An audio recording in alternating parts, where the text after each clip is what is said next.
G'day again, Emil here from the Performance by Design System with a video about empowered your team, now what?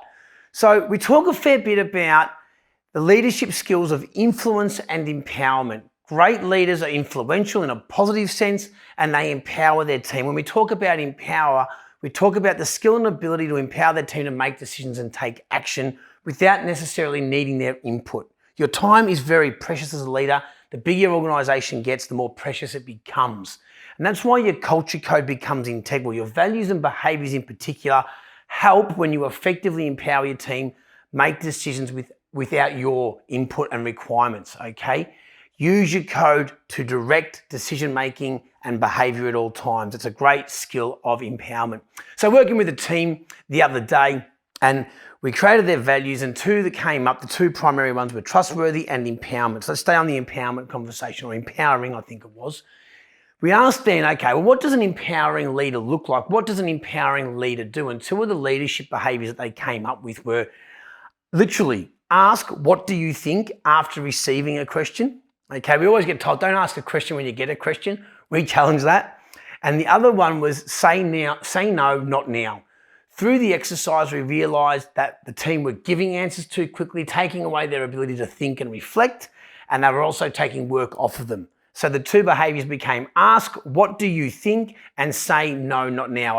I zoomed into one of their calls recently and loved hearing the stories of success of using those two particular behaviors.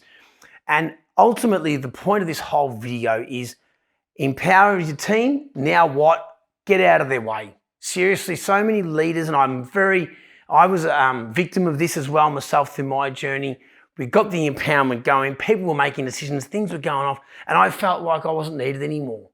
That's a great thing to happen. One of my teammates actually took me out for lunch. I talked about that challenge and he goes, Emil, isn't that exactly what you were trying to do as a leader? And I thought that is just fantastic. So get out of their way, and particularly in times of stress, which we're going through right now, under pressure, trust more. You'll be amazed at what people can do under pressure. We are wired for adversity sometimes, and in extreme pressure, when we trust more, we start to see people prove that they can do great things when all we were doing previously was capturing stories as why we couldn't trust them.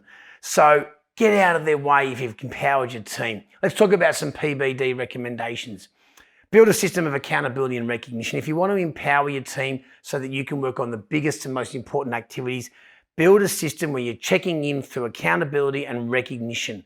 Challenge them to be better, challenge them to hit their targets, but also recognize them when you see it, okay? And build a system around that. That's a structure you can build. Elicit client feedback and share successes throughout the entire organization and team. Fantastic way to let everyone know why a person can be trusted and empower your team. But also what's ultimately very important, to continuously challenge your own role and actions. Two great questions to consistently go back to. Where is your energy best spent? Okay, one of the reasons why leaders who empower their team get stuck is because they don't challenge where their energy is best spent, and they fall trapped into feeling important and doing things where they feel important. Your job is to work on the things that has the biggest impact on the team. And from a wonderful, wonderful book that changed my life, The One Thing, use the focusing question. What's the one thing I can do such that by doing it, everything else will be easier or unnecessary? If you empower your team, get out of their way and consistently use these question patterns so that you are working on the stuff that matters. Empowered your team, now what? Get out of their way.